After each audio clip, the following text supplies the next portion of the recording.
problems, but held off its challengers on its way to winning the prestigious IMSA GTO crown. The Mustang 491 has replaced the Lincoln Mercury and has continued the winning way by capturing victories at the endurance races at Daytona and Sebring. But the Mazda has also won twice this year at West Palm and Miami. And the Nissan 300ZX is just as aggressive as ever. Today, the rivalry continues as General Rent-A-Car presents the 5th round of the Exxon Supreme Series from Long Beach, California.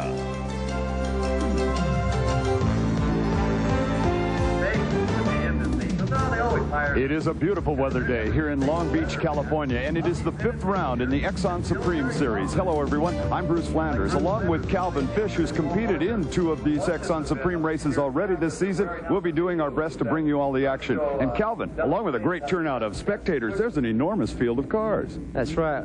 Alongside the GTO category, we also have the GTU categories. Will be a battle between the Nissans and the Dodges, and also a 3rd category with the All-American Challenge, where the battle up front should be most interesting. We'll be keeping you up with all of that. Right now, let's go down with our man in the pit area, Ralph Shaheen, who's standing by with the pole sitter, Jeremy Dale. Jeremy, your first pole in an IMSA GTO competition. Congratulations. Now you will be bringing this field to the line for the first time. What will you do strategy-wise?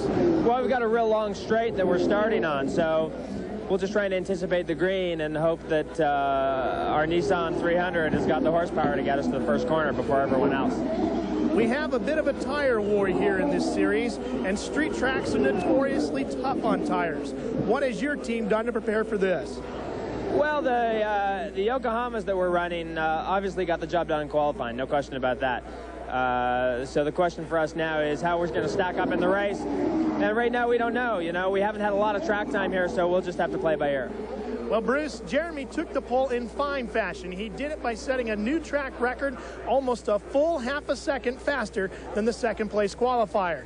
Now it's up to the car, the tires, and Jeremy to find their way to victory circle. All right, thank you, Ralph. He was plenty fast. And we'd like to point out the sun is shining so brightly, it may be a factor before this day is done. This is the 5th race or 5th round of the series for these drivers. And in the GTO, Robbie Gordon leads on points. Pete Halsmer 2nd, Bryce Cobb 3rd, Dorsey Schrader and Max Jones, but they're all relatively close together. In GTU, David Loring and Bob Leitzinger are in a battle. Dick Greer, Al Bacon, and Peter Urea are tied at 3rd place in points. And in the AAC championship, Phil Curran with a significant lead over Clay Young. Cranston and Irwin are tied at 3rd. Painter and Greer are tied at the 5th place spot right now. Working with me today, Calvin Fish. You've met him already. He's going to take you around the key points of this racetrack here at Long Beach, California. We take a look at the layout of the Long Beach circuit, demanding 1.67 miles with 11 turns, some turns more important than others. Let's look at turn 1. Coming down the curving front straightaway, shoreline drive, 160 miles an hour plus, heavy braking down to 50 miles an hour, 2nd gear turn, a prime place for overtaking right here. On to turn 5, another 2nd gear corner, very tight here. You have to watch the inside line for anyone overtaking you, setting up for the underpass under the Hyatt Bridge. Coming into turn 9 along Seaside Way, 150 miles an hour, 2nd fastest part of the track. Heavy braking, very bumpy. 3rd gear turn, very important to set up for turn 10 and ultimately turn 11. The most important turn on the track. 1st gear hairpin, heavy braking. Very important to get off here clean and set up your terminal steep for this front straightaway. Long Beach is a driver's circuit, no doubt. And we'll be back for the start of this race in just a moment.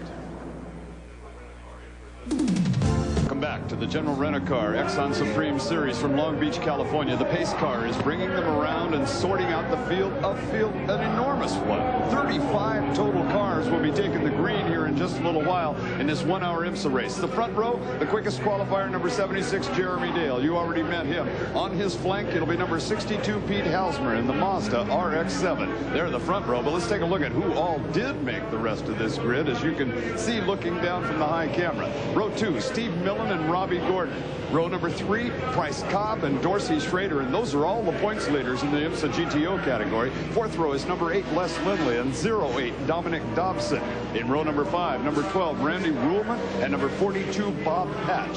The 6th row, 86, Victor Gonzalez, and 77, Richard Gottlieb. While on the 7th row, number 14, Jerry Clinton, and the 07 U car, the fastest of the U's, John Fergus, with a camera on board. 8th row, number 7 U, Bill Oberlin. 85 U, the Don Reynolds. Row 9 is number 15, Andy Porterfield. The 00 car is Don Knowles. 10th row, 96 U, David Loring. 95 U is Bob Leitzinger. On row 11, 79A, this is the All-American Challenge first entry, J.D. Smith. 82A, Dick Greer. 12th row, 36A, Mark Steinberg. Number 74U, Frank Zucchi. 13th row, 22A, Keith Lawandi. And 83A, the winner in the All-American Challenge last year, Vic Manueli. 61U on row 14, Don Swanson. OA is John Anderson. 15th row, 57, Reed Kreider. And number 2, Kent Painter. The 16th row, I told you it's a big field, 97, Alex Tradd. 43, Steve Blinderman. Number 17th row, 93, Dieter Ost. 27, Dave Mazier. And on row 18, to wrap up the Sears Die Hard starting grid, is number 4, Tim Banks. The Sears Die Hard starting grid, brought to you by the Die Hard battery, now with more power when you need it most. A big field on the short chute right now. Calvin kind of warming the tires up just a little bit. That's right. They're now getting ready for the final warm-up lap, and it's very difficult to pass here at Long Beach, and their start is all important. This is Pete Halsmer's car on the front row. He will be carrying one of our cameras, so we'll be able to watch him go to work. And here is our other one. This is John Fergus, one of the quickest qualifiers in the U category, the 07 car, when you see him from high up above. Boy, they are ready, too. They are bunching them up tight together now as this IMSA race here at Long Beach gets ready to go to work. Off in the tightest corner there, the number 11 turn. They single file into it, then try to pair them up. The flag is green already, so we're going to have a bunch of them heading down into turn 1. It looks like the Nissan got the jump on everybody. 3 abreast here, and one of the Mustangs made a move around the outside. I believe that's Robbie Gordon in the lead. Robbie Gordon in front of it. Pete Halsmer, I think, moving up on the outside. They got a fit through here, and there's a bunch of them coming down. Great move by Robbie there to make the start and get out front. Very important, as I said before the race started. Jeremy's going to be very disappointed. You're inside Halsmer's car looking at the back of Robbie Gordon's brand new Roush Mustang as they go through turns 3 and 4 right there. This is a change of face. I anticipated the Nissans to be very strong at the beginning of the race. The Yokohamas proved to be very quick in qualifying, and they've shown very strongly at the beginning of these races so far this season. Under the garage area there, the right-hander, and then off onto the short chute. Short chute, you mentioned earlier, is a good place to pass, but it doesn't look like anybody's going to get anybody in this front group. Well, Pete had a bit of a wobble there. It looked like he had some understeer coming off that corner, but Jeremy's not close enough to make a move. Robbie's safely in front, Pete in second, and then we have the 2 Nissans. Yeah, the other Nissan, Steve Millen, running in the 4th place spot as you watch the leader once again around to the turn 11 spot. The Whistler Mustang fishtails a lot as he came off of that corner. Well, you can see Robbie's really conserving his tires there early on, but no, that's Robbie's style. I mean, that's to be anticipated. He's obviously excited. He's out front. He's young, but he's one hell of a driver. And look at the gap that he's pulled on Pete down that front straightaway. Pretty stout looking one as they come down here to us again. Heavy braking point there at turn 1. They're going to use up brakes and tires at that, aren't they? That's right. I mean, it's an hour-long race, and the strategy here is just to be smooth and cool up front initially and have a strong car for the end of the race. Well, Pete Halsmer not letting him get too far away in this initial go. As spread out qualifying-wise as this field was, it's not going to take them very many laps of this 1.67-mile track, and they'll be in traffic. That's right. I mean, we had a spread of some 23 seconds between the fastest and the slowest car in the field today, so we anticipate within 5 to 6 laps that they'll be incorporating traffic, and it'll be a case of see who deals with the best. You see a belch of flame coming out of several of the different cars out there. It looked like the biggest belch was coming out of the 2nd place car of Halsmer. That's a 4-rotor Mazda rotary engine, and it's not unusual for it to belch fire, is it? No, that's the norm. The viewers shouldn't be surprised by that. Every time there's a down change, there's some fuel exploding in the muffler system and a flash coming out of the side of the car where the exhaust comes out of the chassis. The rotary has to have a bigger muffler system to meet the decibel level requirements, right? That's right. The mouths are extremely loud, and it's a problem. I mean, the Mazda team, Jim Downing and all his crew are working constantly to make sure they're within those limits that are set by IMSA, and you know, it's important to keep that noise control down, especially on a street circuit such as this. You're in turn 2 right now with Pete Halsmer. Here comes turn 3, and it's kind of a rhythmic section of this racetrack. Very much so, and I anticipate through these tighter sections that Pete and Price Cobb in the Mazdas should be in better shape. They don't have the turbo lag that the Nissans and the Mustangs have to deal with, and they should be able to get instantly on the throttle and not have that lag to deal with.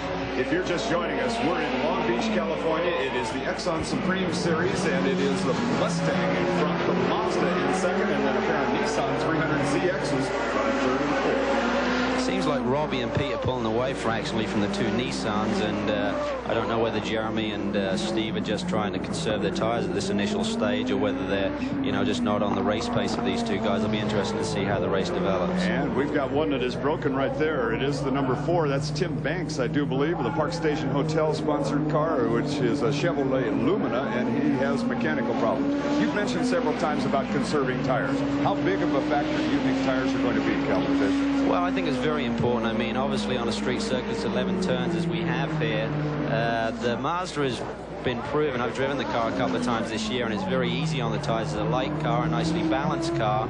In fact, they've made some suspension changes since I drove the car at Sebring, and the car was originally designed around a certain tire, and the tire was changed by Goodyear, and where the Mazda team, Lee Dykstra, the designer, has now got the car back in the specification that works best for the tires, and they feel very confident about this race. Pete has won 2 races on the streets this year, so he is the street master, we could call him, so far this season, and you know, but Robbie's won 2 races as well, so we got the race winners up front here. Well, it looks at this moment that Robbie Gordon has got his mirrors full of the Mazda as they get ready to come into traffic right now. There's a lot more racing to come right here with Robbie Gordon in front of the Exxon Supreme Series in Long Beach.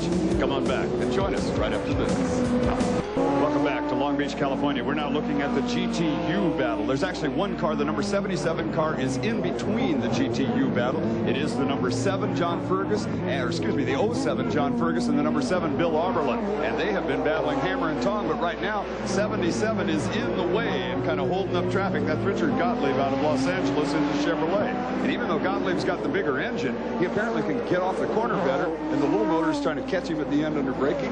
That's right. I mean, the 77 car of Gottlieb here is probably causing John Fergus fits. He's managing to pass him down the front straightaway and then hold him up a little bit in the turns, with the GTU car is slightly quicker. Back on the overall later, right there as they went in underneath you, the red Whistler Mustang with Robbie Gordon at the wheel, and Halsmer is now all over his rear bumper.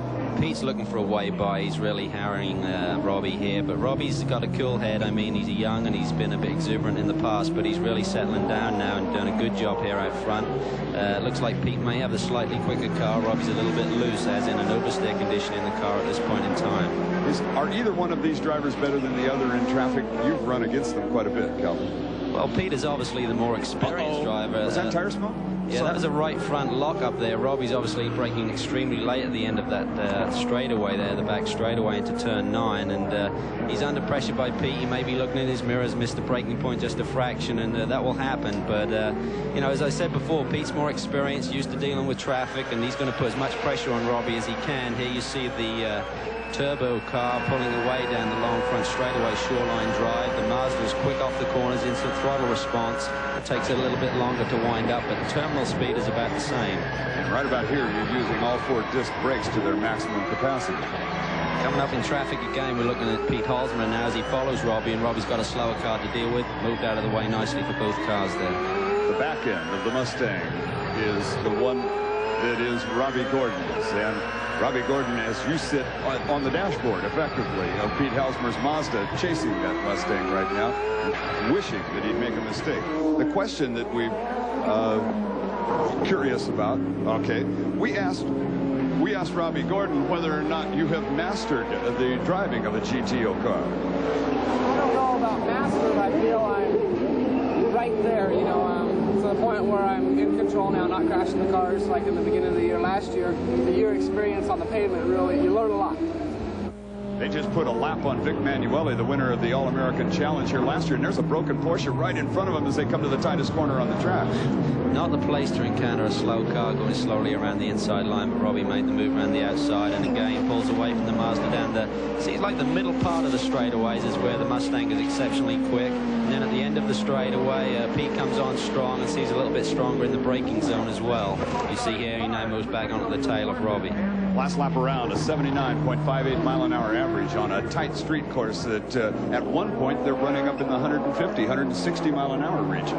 That's right. They're running about, I would guess, about 2 seconds off their qualifying times. But you know, that's a strong pace. They have to keep this up for 1 hour, and it'll be interesting to see how the times develop over the course of the 1 hour period. Robbie Gordon in front, Pete Hausmer in second. Those are the two we're watching closely because we could easily have a lead change here. Back a ways now. Steve Millen has moved to third. Bryce Cobb in the other Mazda is fourth. Jeremy Dale, the quickest qualifier, has dropped to the 5th place spot. And Les Lindley rounds out the top 6. The Ford seems to grunt off of the corner a little bit better, and the Mazda can't stay with it right there at the hard acceleration points. That's right. Once you're actually off the corner and accelerating hard down the straightaway, that's where the turbo really kicks in and comes on strong. As I say, the throttle response is a lot better for Peter in the Mazda, and Robbie has to deal with the turbo lag. But out and out horsepower, the Mustang is a little bit stronger, I'm afraid. Now, these are sedans, theoretically, but they're purpose-built race cars. There isn't anything on the showroom floor in either of these cars, is there? Oh, no, these cars are very technically built, and the new Mustang, in fact, is only the second race on this particular car. They raced it last week at Miami, had to make the long haul across to the West Coast, and they did a little bit of testing midweek, not very much, just got a few laps, but they're learning more and more about the car each time they run. New configuration rear end allows them to have the fuel cell, in fact, in the center of the car, and they believe that this will help them over a race distance. They don't have the initial understeer with the full tanks and then go into an oversteer condition as the race develops. Much more balanced race car enables them to run a softer tire compound than they did with the old Cougars and Mustangs early this season. Same two guys in this hard battle as they're out onto the short chute once again, and coming by the number 79 car, which is J.D. Smith out of Culver City, California, in the Chevrolet Camaro, and he splits them right there. And this is going to upset Hausmer a little bit as he tries to make the ground back up with an outside move there in the left-hand corner. And Robbie Gordon may have a slight advantage. Let's see if he can multiply it as they come out onto the front straightaway. Well, sometimes you can use traffic to your advantage. If you can sort of like slip inside someone and use the other guy as a buffer between you, particularly in a tight section. You know, Pete took a bit of a chance, went around the outside then, but the 79 car saw him and moved out of the way, so there wasn't no dramas. But, you know, it can be a problem, and if you suddenly see the guy in front getting away a little bit, you sort of like sometimes get in a bit of a panic mode. You don't want to lose 2-3 seconds in one move, so it's very important to get by. First and second have already gone by. Here's a battle for third place, and it looks like the number 75 car has now moved into third. Millen has gotten around Bryce Cobb. It was the other way when they came to the start-finish line and got scored legally by the IMSA people, but Steve Millen has put the Nissan. In fact, there is third, fourth, and fifth place all on your monitors at the same time, and Bryce Cobb wants back by him. Boy, this is a good one. Here's a move as Cobb goes in underneath Millen now for third and takes it back. Made the move at turn 5. Nice move by Price. I think he has a quicker car than the two Nissans, but he doesn't want to get held up. He wants to make a move and get on top of the situation, catch up with Pete and try and put some pressure on Robbie and the Mustang. Well, we roll them out onto the back chute once again in the high-speed action as these guys try to catch back up to the lead battle that has been pulling away from them. There's Bryce Cobb, third-place driver, the Mazda that is exactly the same, basically, as Pete Hausmer's, that is running in second at the moment. Well, this is a good one. And they now come up to lap the All-American Challenge leader, number 79, and Pete gets him on an acceleration off the hairpin, and here come the Nissans. Okay, out onto the front straightaway they come. We've got an awful lot of racing to go. We're 78.85 miles an hour on the last lap. Gordon in front, Hausmer second, Cobb, Millen, and come back and join us right after this. Welcome back to the Exxon Supreme Series in Long Beach, California, and we understand that Ralph Shaheen has someone that we need to talk to right down in the pits. Ralph? Well, Bruce, one car that has fallen back off the pace is Dorsey Schrader. Mike Gagner is the crew chief for Dorsey's car. Mike, what happened to it? He was going through turn 1 and 2 turn 2, and it's been notoriously an area of great crashes here in the past. And I think the Mazda got him in the left rear, and bodywork is a little ajar in the back, and we've lost the aerodynamics in the back of the car, and it's going to be, I mean, there's nothing we can do now. Did you lose anything internally? I heard there might have been something wrong with the battery. The battery took a jolt, and the telemetry said that we had a voltage drop, and we thought maybe we punctured the battery or something, but it seems to be okay now. Well, they're going to keep him out for now, Bruce, and hopefully the car will be able to hold together till the end of the race. Thanks, Ralph. Right in the middle of that hunt is a black and yellow 07 car. That is your leader in the GTU division, John Fergus, who also has one of the in-car cameras with us. And just going by him was Robbie Gordon. Now you're on board with John Fergus, who's a champion in a lot of different divisions. And he just waved Halsmer by him on the right? That's right. He doesn't want to cause any problems. He wants a good, clean race. Doesn't want to slow up the leaders of the O division. He just wants to keep at his own pace. He seems as though he's got the field covered quite nicely right now. And you can see, though, he's able to hang on to these GTO cars through the slower, tighter stuff. But once you go on this front straightaway through the hairpin here on a shoreline drive, you'll see the Mazda pull away considerably. You're on board with the fastest qualifier in GTU, and you can see the speed differential that Calvin Fish alluded to. That Mazda 4-rotor engine is gone. That's right, he's history. And the problem for John is that he's able to run a lap time that is quicker than most of the GTO cars out there. But on the straightaways, the GTO cars are a lot quicker, so, you know, they'll blow by him down the straightaway. We see Jerry Clinton, I believe, go on the inside there right then. And, you know, Jerry may not be able to keep up with the pace of John Fergus through this slower, tighter stuff. Well, there you see him trying to pick his way through as he battles with cars that have got more horsepower. Some that can get off the corner a lot better than him, but a lot of them that can't stop or scrub off speed half as smoothly as he can. John Fergus may not be a familiar name to him. We've been following him in Sports 2000 and a lot of other forms of racing. He's a good one. And he goes under the bridge right there with the lead. Not as familiar as Dorsey Schrader. He's a lawyer, and he's looking to make his name in IMSA racing, so we talked to him about it. Well, the practice of law requires that you be analytical. And because I don't have the time to spend at the racetrack I'd like to, I have to take that same approach. I go out, walk, and study the track and make decisions, get in the car and go out and execute on those decisions. And if they're right, that's good. When they're wrong, I have a point of reference. I just don't have the time to spend around the car and the team and the tracks that other people do. I went to college with Bobby Rahal, who's racing at the time, and he was holding some rallies, and I asked him how to get started. He said, go to driving school to see whether you have any talent, whether you like it. I did, and I was hooked. I think, though, it's helped me personally because it's a great escape. I love doing it. It's a passion for me. It's something I have to do. Currently, my racing career and my business career are well balanced, and each one accommodates the other. And I'd love to be in a position to be asked by a team that required that I be just a full-time racer. It hasn't happened yet, but I'd like to have that question put to me.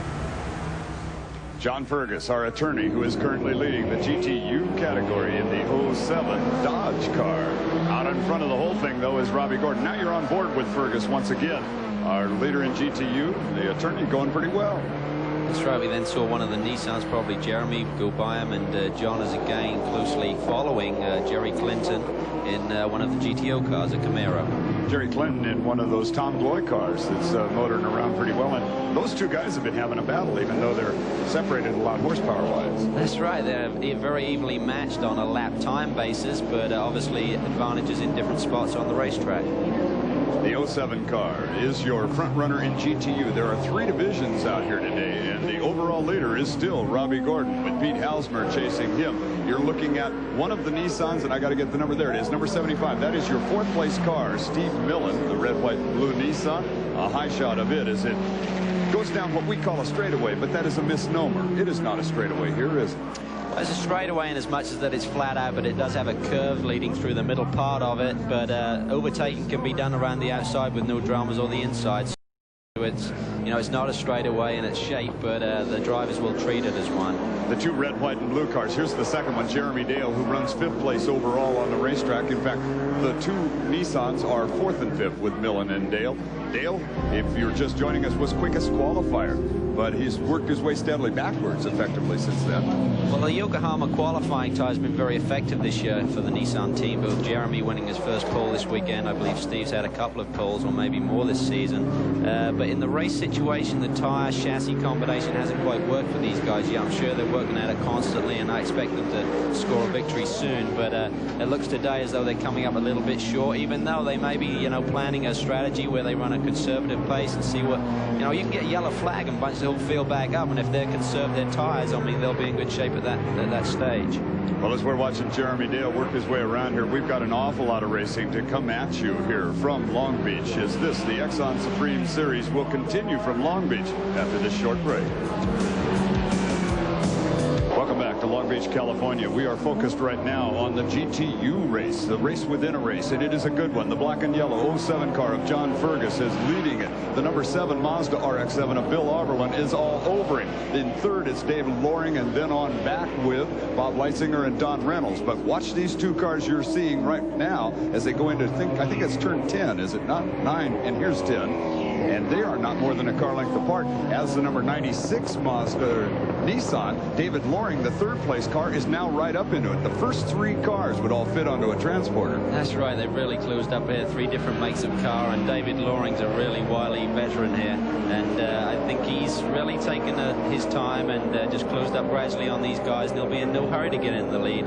He knows he's got 30 minutes plus in this race, and we see his teammate Bob Leitzinger behind him, and saying he'll be in no hurry. He takes a move into second place right there. Just as you say, he's in no hurry. He knocks off that second place, and David Loring moves up 1 notch over Bill Auberlen. And as smoothly as he did that, I would think that John Fergus might be in a little bit of trouble soon. Well, it'll be interesting to see whether John could run it. Number 22 is one of them around. That's Keith Lawande from Burbank in the Chevrolet Camaro. There's another car that I couldn't see there, but that'll be a track blockage unless they get it cleared quickly. That was a great piece of driving by John Fergus there. He comes around that corner. It's pretty blind. 2 cars blocking the way, and he managed to miss them both. And David Loring and Bill managed to drive on alongside him. So good driving there by the front-running GTU cars. That's Jerry Clinton from St. Louis, Missouri, who looks like his whole car is about ready to become quite unaerodynamic. That's right. He's built himself some air conditioning there in the front of the car, but he'll have to make. He needs to slow down. I mean, that looks like a dangerous proposition right there, and he needs to get that car back to the pits quickly. You're on board Pete Halsmer as he motors around in second place with our in-car camera, and still you can see that red car, the leader, just up in front of him. That's right. I mean, they've been coping with traffic. The gap is varied, but it looks like it's down to under a second here once again as Pete moves in under the tail of Robbie. And I was talking to Robbie and Dorsey over the course of the weekend, and these guys are just ecstatic with this new car designed by Don Haywood and Lee White. They're very limited running they've had with the car, but I mean, it's shown tremendous potential already, as we can see here, and the fact that it's leading this race at Long Beach. Young Robbie Gordon, the master of off-road racing, and at a young age, too. I mean, Robbie Gordon drives Baja. He drives the Mickey Thompson Series every once in a while. He does love a racetrack with jumps and bumps in it. This one, you'd have to make your own jumps, and he put another piece of traffic between he and the Mazda of Pete Halsmer, but Halsmer trying to gobble the guy up. Pete's just a tremendous driver. I mean, tremendous experience, and I firmly believe that he'll be here right at the death of this race, and he's looking for win number 3, as is Robbie. But as we said before, Pete has won both street races so far this season. He's probably biding his time right now, making sure he's got a strong car for the end of the race, and we'll just have to wait and see how this new Mustang holds up under this pressure. Let's go to the pit side once again with Ralph Shaheen. Ralph? Bruce, as you can see, the whole front end of Jerry Clinton's car is completely torn away. The crew has gone over the wall, pulled all the bodywork off the car. Unfortunately, there is some damage inside the engine. As you can see, Jerry climbing out of the car. His day is done here at Long Beach. All right, so the Michelob dry car is going to go back on the transporter, missing a lot of things. And the third place car may be having problems, I think. There's other debris and breakdowns. The third place car, or is that second place? Halsmer going into the pits. Okay, that was Price Cobb's car going into the pit lane, and Price Cobb, with the companion to Halsmer, may be in trouble mechanically. That's an unusual sight. I mean, the Mazdas are incredibly reliable, especially that rotary engine, and Preet has obviously got some problem. We don't know whether he's maybe clipped a wall. They're obviously taking the hood off. It looks like it's a mechanical problem under the hood somewhere, maybe electrical. Well, Bryce Cobb was doing a pretty good job up until now, but it looks like nobody's hurrying at the moment to keep it or to get it back out onto the racetrack as we join John Fergus once again. The GTU leader still, boy, he's keeping, they're keeping pressure on him from behind too. He's having to deal, and the problem is when you're in the lead, you have to deal with the traffic first. Once you open the door, the guy will generally look at his mirrors and the other guys can follow you through, but John's having to make the first move all the time, and that's always the most dangerous one. But he seems to be on his way, on his own a little bit right now, moved away from the other front-running GTU cars. Okay, well, as they go around right here, the leader GTU is open. Let's take a look at a Quaker State track fact brought to you by the Big Q, One Tough Motor Oil.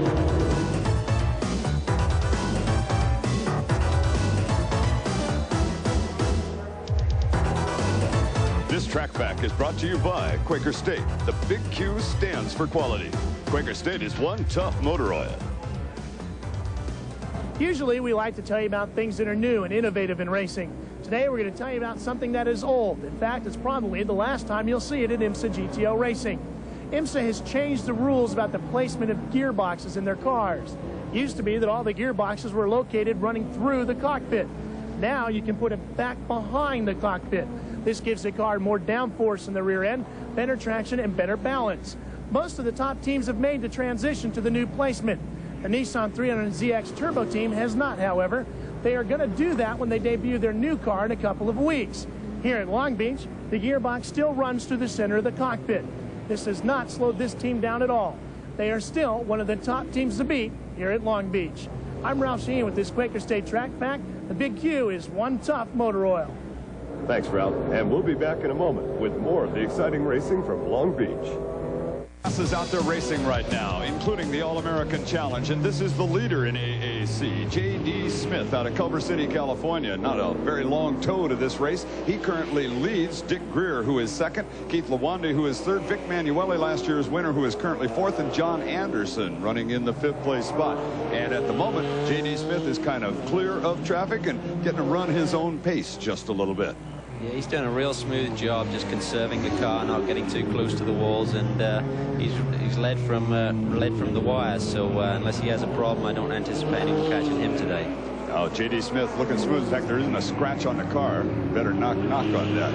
Let's take a look now at the race recap and get you up to speed on everything as we are just beyond the halfway point. This is the Audi race recap brought to you by Audi. Whatever the road, Audi lets you take control. The leader so far only has been number 9, Robbie Gordon. He's led 29 out of the 29 laps. There have been no caution flags. There are 5 cars left on the lead lap, and the speed average, pretty quick, 77.54 miles an hour. That's over 2 miles an hour faster than this same event ran last year. And at the moment, up in the corner there, you're riding on board the second place car, Pete Halsmer, with the onboard camera. Halsmer's been dogging him hot and heavy, but as we look out the front window, we don't see the number 9 of Robbie Gordon anymore. That's right. It looks like Robbie's pulled a bit of a lead, but I would say they're still within a couple of seconds, and you know, one piece of traffic can certainly pay to that. So I'm sure Pete is not too worried at this stage. A long way to go yet in this race. Let's go down to the pit lane. I understand Ralph Shaheen's got another report for us. Ralph? Bruce, we've got Bryce Cobb with us. Price went out earlier than he would have liked. Bryce, what went wrong? Well, for some reason, we got some puncture holes in the radiator, which I thought was quite odd. Generally, parts that may come from debris off of cars parked are normally big enough to get caught up in the screen, but somehow some little things got past and punctured the radiator. Bruce, back to you. Okay, good answers on that interview. You're watching J.D. Smith, our leader in AAC, who has been, well, since the second lap, the only leader. Dick Greer is chasing him. Keith Lawande back a ways in the third place spot in AAC. Coming up to the same spot where JD stalled the car before, and he's through there no problem. So it's obviously just a solitary problem on that one particular lap, but he's underway and cruising out front. Okay, well, as J.D. Smith has got the lead in his category under control, we look back now at Robbie Gordon, who is in front of it, and we'll be coming back and see how this battle continues on in the beach at Long Beach, California. Welcome back to Long Beach. That is the battle for the overall lead right now, and with it is number 9 Robbie Gordon in the red car with a Whistler radar detector sponsorship. Chasing him is number 62 Pete Halsmer with the Mazda 4-rotor Mazda rotary engine, and they're at speed on the short chute. And how long can two guys dog each other like that, Calvin Fish? Well, Pete's probably ready to make a move anytime. I mean, these races around street circuits have been known to finish under yellow. Pete won't want to be caught up behind Robbie if a yellow flag finishes the race early. And that is one sideways moment by Robbie Gordon. Are we running out of tires now? Are we running out? I'm asking you. Well, it's got to be getting close, but I mean, Robbie just loves to throw it sideways. Great talent by that young guy, and, you know, it's just fun to watch him. Robbie Gordon, the former off-road racer who has stepped to the asphalt with IMSA and done quite well for a rookie coming out of the dirt. And he has got a few car lengths as they come onto the fastest portion of the racetrack. Now you're ready to get on the binders going into turn number 1. The Whistler Mustang with the lead. Into the pit area is number 76 Jeremy Dale. Ralph is right there. Bruce, Jeremy Dale came in and took 4 brand new Yokohama tires all the way around the car. Now, he is the heaviest of the cars into the top 3, the Mustangs, the Nissans, and the Mazdas. The Mazda is 300 pounds lighter than the Mustang and 400 pounds lighter than the Nissan. So as we wind this race down, that could be a telltale sign. Calvin, you comment, is it? Yeah, it really is. And, you know, on a straight circuit, we have a lot of stop and go. I mean, the lightweight Mazda really has an advantage here. But, I mean, it's, you know, it doesn't have the horsepower of ultimately of the turbo cars. So, I mean, it's a trade-off. It's one against the other. And IMSA tries to equate all the cars so that they run competitively. And they certainly do a super job of that, as we saw all 3 makes of cars. And Robbie, I believe... Spun Vic Manueli right there, unceremoniously, as the shadows are getting long in Long Beach. Robbie Gordon wanted by Vic Manueli about a decade before Manueli wanted him by. Well, Dale Earnhardt over there by Robbie, but certainly a nice job. Didn't affect himself, and he's off and running down Shoreline Drive in the lead. Oh, that one worked. Do they ever get you guys for foul and dangerous driving at all? Well, IMSA, in fact, had a drivers' meeting after the last race in Miami where there was a lot of body contact, and they warned the guys that any more of that, and there's going to be heavy fines and some black flags going disqualifying the guys in races. And, you know, Dorsey certainly took a shot in the rear end at the first corner, and now we see Pete right behind Robbie, really putting the pressure on. He wants to make a move. Let's go back and take a look now. You make the call, folks at home. There's Manueli thinking about going wide for a second. I think he got some help. Certainly did. No doubt. Last year's winner in AAC, Manueli, who's currently running 4th in that category. Doesn't look like he hurt the car, though. Should be able to continue on. Back on the leaders. And here comes the move right now. Mazda getting in underneath at a breaking point. Robbie Gordon. That one might be a whole different story than the Manueli was. But look at the continued. How did he continue out of that? That's incredible. I mean, Pete made the move. Robbie tried to counter with another move down the inside, but we have some serious... Is this bumper cars, or am I on the wrong show right now? At that time, Pete Halsmer came back with a payback in all capital letters, it looked like. Well, you know, I'm not going to say that was deliberate. I mean, Pete may have damaged the car. He may have lost some braking on the car from the incident into the wall. But it's certainly not a pretty sight, and unusual for drivers of this caliber to get involved like this. But, you know, Pete made the move initially. Robbie tried to counter it, and here they are. Let's see what goes on right now. The 2 limping leaders are about to be passed by 75 Steve Millen. Now they try to block Millen out of the deal. And Millen is trying to figure out a way around him. He has gotten by the second place of Halsmer, and he's still trying to get to Robbie Gordon, and this thing is changing the face of the race rather rapidly. Gordon still with the lead in the red Whistler car, but moving up on him is Steve Millen. He has moved to second, and Millen trying to find room right there. This, in fact, is Jeremy Dale, car 76. I don't know whether Jeremy's a lap down you know, he made that pit stop and a drop back initially, so I would suggest that maybe Robbie's still in the lead, and Jeremy's in fact just trying to get a lap back, but Robbie probably doesn't know that. Well, you are right. That is Jeremy Dale. I stand totally corrected, and Dale is unlapping himself according to our quick look at the charts, because he is listed in 4th or 5th place at the moment, and Millen is further back yet and unable to get there to take advantage of it at the moment. Robbie Gordon's car going pretty good considering the hits that it's given and taken out. Well, that's right. He took one in the rear, and the rear wing is still intact. He knocked Pete with the front of the car. That looks intact. I mean, the Roush Mustang is just incredibly strong. They show their strength in as much that they win the endurance events at Sebring and Daytona with...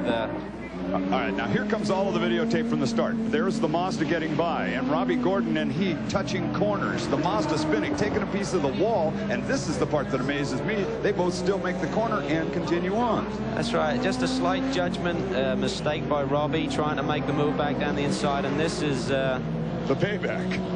I think my thought is that it's the payback. Anyway. I've got to speak to Halsmer before I comment on that one, because either he's extremely upset with Robbie Gordon or he has a problem with that car and couldn't stop it. And Halsmer, you're on board with Halsmer as he enters the pit area. That's the point leader of the championship. Into the pits, he's going to be very disappointed Robbie Gordon leads. Here's how they run at the moment.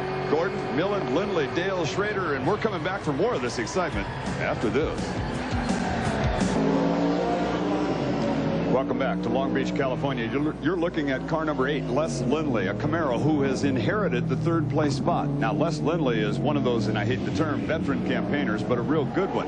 He has led races here at Long Beach, in fact, nearly won one, and it looks like he might be in a position to inherit one if anything weird happens in the next little bit. We're in the closing stages, and Les Lindley has put his Camaro up to the 3rd place spot. Running second is 75. Steve, there's a good look at Les Lindley. Like I said, he says it's the retirement year. He's taken all the bows he can, and I think everybody likes Les Lindley in the pit area. He's done a super job today, and I understand that he's looking to still stay in racing and become a team owner, and he's looking for a new young guy. And Les, if you're listening, I am available. We got to go down to the pit area. We got Pete Halsmer with Ralph. Go, Ralph. Pete, what happened between you and Robbie Gordon?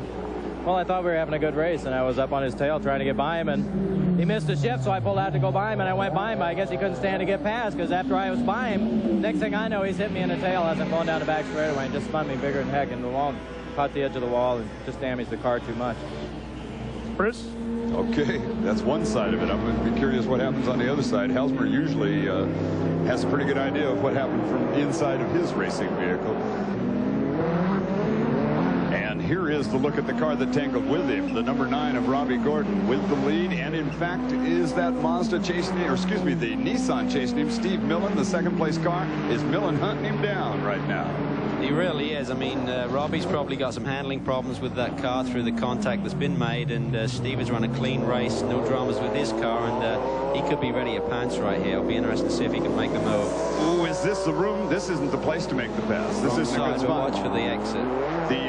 This car is the companion car to Jeremy Dale. Ooh, he's trying to squeeze it in everywhere. Now, Dale had to stop for tires. Shouldn't Millen also be out of tires? He should be, but he's made the move, and he's taken the lead now from Robbie Gordon in turn 5. Steve Millen now with the lead, the only time he's led it, and we're down to just a couple of laps left in this event. Millen in front of it now, Robbie Gordon 2nd, and number 8, Les Lindley in the 3rd place position. And Millen, this is the first time he has had the lead. He was qualified in the 3rd place position. Now, has Robbie Gordon got enough steam to come back at him or not? I don't think Robbie's close enough right now to make a move, and Steve's got the stronger car, so he should be able to pull out unless they hit traffic right here. Anything can happen at this stage. Well, they're catching back up to Vic Manueli, who's been a part of this action a couple of times, and now Millen tries to find a room to get by Manueli quickly. Robbie Gordon also trying to size him up. Robbie's sliding around all over the place. He's obviously got big dramas going on with that car, and still hanging in there. Robbie just doesn't give up. His attitude is, you know, win at all costs, and he's after a win here this afternoon. All right, we show on our clocks 1 minute. We are not the official timekeeper, but 1 minute is about one more lap around this track, so this should be the last lap in a 1-hour race. And Steve Millen picked the right time. If you're going to win it, might as well do it at the end. That's right, the last lap counts, but Robbie needs to be careful. I mean, he's in the lead in the championship, not Halsmer, as I said before, and you know, a good 2nd place here is strong points with everyone else having problems, and he just needs to keep it under control, score the 2nd place finish, and bring it home. Millen with the lead. Gordon, whom you're watching, is now running in second. Les Lindley third. Jeremy Dale, even after the tire stop, Dale has worked himself back up to the 4th place position. And former IndyCar pilot Dominic Dobson in the 08 Fiero rounds out the top 5. As we watch him come down the short chute, what may be the final time. Robbie Gordon just kind of rearranged the bodywork on that car. There's Millen. Great race by Steve this afternoon. Obviously didn't have the strongest car, but hung in there, didn't get involved with anyone. A good clean race and able to capitalize on the misfortunes of the front-running cars. Well, now here comes the part where you never know for sure with IMSA if the checker flag is going to fly this time as they come out onto the front straightaway, where we're going to watch and see. That's a move-over flag. And not this time. Not this time, which means it could go one more lap and change around as they catch up to one of the GTU cars, the number 95, Bob Leitzinger. Leitzinger, by the way, setting that GTU's. Fergus leads at David Loring, and that's Leitzinger in 3rd place in the GTU category. Different size motors a bunch, right? There are different amounts of horsepower. There's the 07 car. That's our leader in GTU, John Fergus, who has been about flawless this whole race in that Infiniti Dodge. Driven a super race. John doesn't have a lot of experience in this type of cars. I raced against John in Sports 2000 in 1985, and we had some good battles together, and he's taken to this like a duck to water. I mean, scored a victory at West Palm Beach earlier this season, and looking for win number 2. Hey, if you want a fast lawyer, here is one. And you're on board with our attorney right now as he makes his way around, looking like the last lap for him. Here comes our GTO leader, Millen, as he is caught up in a little bit of traffic. Now, Millen is not always a patient guy. No, he's not. I mean, Steve has led some races this year, and there's been some body contact, and, you know, he's just been trying to get that first victory under his belt, and it looks like it's going to happen right now. This is it. Checkered flag is in the flagman's hand, and Steve Millen wins at Long Beach here in the Exxon Series round number 5. He was 10th place in points coming into this. That should rearrange his points position. And here comes John Fergus, whom you're on board with, as Fergus is making his way around the racetrack on his final lap. Now, here's our AAC winner. This is J.D. Smith in the Camaro, who also has led wire-to-wire in AAC, or about to be the winner. He hadn't gotten there yet. The way things have been going today, I don't want to give him the checker flag until it happens. Right now, it happens, and he wins AAC. Now we're back on board with Fergus in the 2nd or the 3rd of our 3 different classes that are out there, and checker flag for that black and yellow Dodge, and that makes the win John Fergus in the U category. Here's a look at the way it looks like they have finished. Today's race has been brought to you by General. General is proud to be the official rental car company of IMSA, featuring quality products of the Chrysler Corporation. And by Yokohama Tires, advanced technology on wheels. And by Quaker State. The big Q is one tough motor oil. The final standings here at Long Beach look like this. In the GTO category, Steve Millen, Robbie Gordon, Les Lindley 3rd, Jeremy Dale 4th, and Dominic Dobson rounding out the top 5. 6th on back, Dorsey Schrader, Bob Patch, Randy Pullman, and then the winner of the U category, John Fergus at 9th overall, 96 U, David Loring 10th.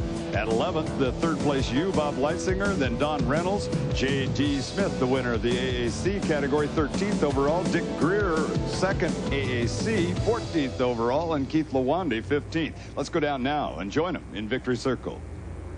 Bruce, we got a pair of winners down here and some family members with us. First, in GTO, Steve Millen. Steve, a great race for you. Thank you. It's just a matter of timing it, looking after the tires. It's a long race, very hard on tires, and you've got to have tires left to the end, and we had them. We had the Yokohamas are working great on the Nissan, and we made it happen. In GTU, Bruce, we had John Ferguson. John, you ran with the engine you weren't even planning on running, and you still won. Well, we left the one this morning in pieces, unfortunately, but the full-time racing guys just did a great job, as they normally do, and put it back together. It's a hard race because we were mixed up with the classes, but the car performed beautifully, and the tires were great, and just very proud to be here in the winner's circle. Well, it has been one terrific day, a great race, and that Halsmer-Gordon battle will be one to be remembered. Our congratulations to Steve Millen, the overall winner. For Calvin Fish, Ralph Shaheen, I'm Bruce Flanders. Thanks for watching.